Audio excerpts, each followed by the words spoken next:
দিনজোৰা কাৰ্যসূচীৰে টেঙানী গাঁও পঞ্চায়তত উপস্থিত হৈ কেইবাটাও আঁচনিৰ শুভ উদ্বোধন বিধায়ক বিশ্বজিৎ ফুকনৰ।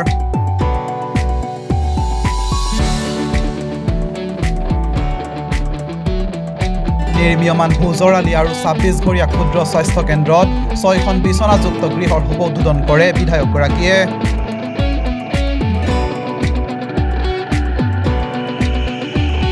আগন্তুক ৫ বছৰত টেঙানী গাঁও পঞ্চায়তক অসমৰ ভিতৰতে উন্নত পঞ্চায়ত হিচাপে গঢ়ি তোলাৰ প্ৰতিশ্ৰুতি প্ৰদান বিধায়কগৰাকীৰ। অন্যহাতে টেঙানীৰ গলাইগাঁও নামঘৰত অনুষ্ঠিত হৈ থকা অবিৰত ভাগৱত পাঠৰ ৰূপালী জয়ন্তী বৰ্ষৰ অনুষ্ঠানত অংশগ্ৰহণ কৰি স্মৃতি স্তম্ভৰ উন্মোচন কৰে বিধায়কগৰাকীয়ে।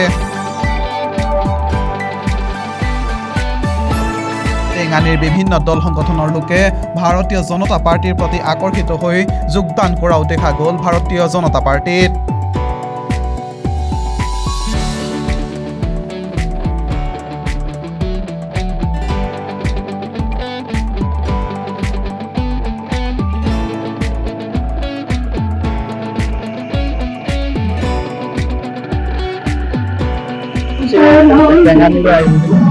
প্ৰথমতে প্ৰায় ১৬ কিলোমিটাৰ দীঘল টেঙানী ভোজৰালীটো আমি উদ্বোধন কৰিলোঁ। সুন্দৰকৈ নিৰ্মাণ সম্পূৰ্ণ হৈছে।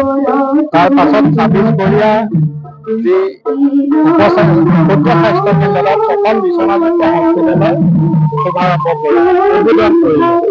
আৰু টেঙানী অঞ্চলত এটা দীঘলীয়া সময় ধৰি ইয়াৰ ৰাইজে ভাগৱত পাঠৰ এটা অনুষ্ঠান কৰি আহিছে আৰু এইবাৰ ৰূপালী জয়ন্তী বৰ্ষ গোলাই নামঘৰত আজি ৰূপালী জয়ন্তী বৰ্ষৰ উদ্বোধনী অনুষ্ঠানত উপস্থিত থাকিব।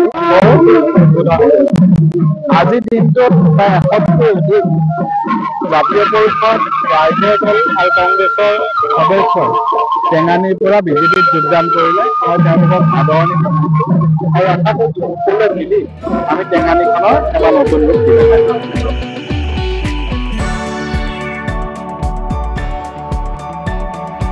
ধনশিৰিৰ পৰা ৰাকেশ কুমাৰ যাদৱৰ report, news 12 Assam north east.